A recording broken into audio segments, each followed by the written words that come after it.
Well, hockey's most coveted trophy just left Buffalo, continuing on its cross-country tour. Now, when it's on the road, the Stanley Cup has a keeper.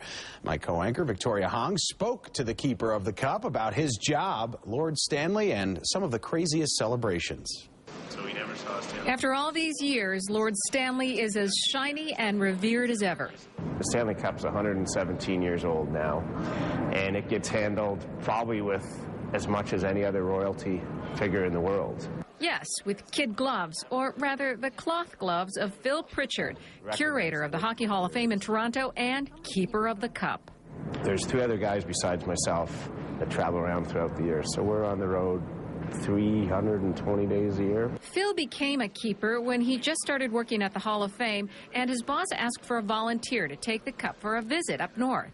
I was the new kid on the block, and nobody really said anything, so I kind of put up my hand and said, I'll go. 23 years later, and he is now senior keeper, traversing the world. Last year, he was on the road 173 days and nights with the cup. Every night, the cup then goes home with the keeper back to the hotel for a good night's rest and a shower in the morning.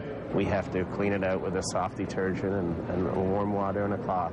We get all the fingerprints off of it, and it's ready for show. He's not only caretaker, but protector and enforcer. One of the unwritten rules we have is you don't pick it up unless you want it. You can touch it, but no lifting. So far, Phil says he hasn't had to tackle any violating fans.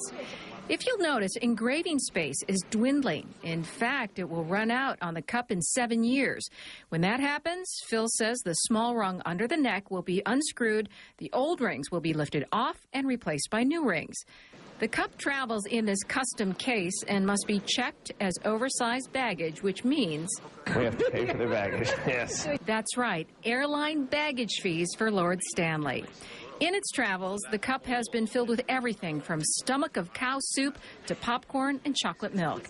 It has also been subject to some alarming cultural traditions, like the saunas in Finland. The cup's pure silver, so we can't be in there at 210 degrees Fahrenheit. It will begin to melt.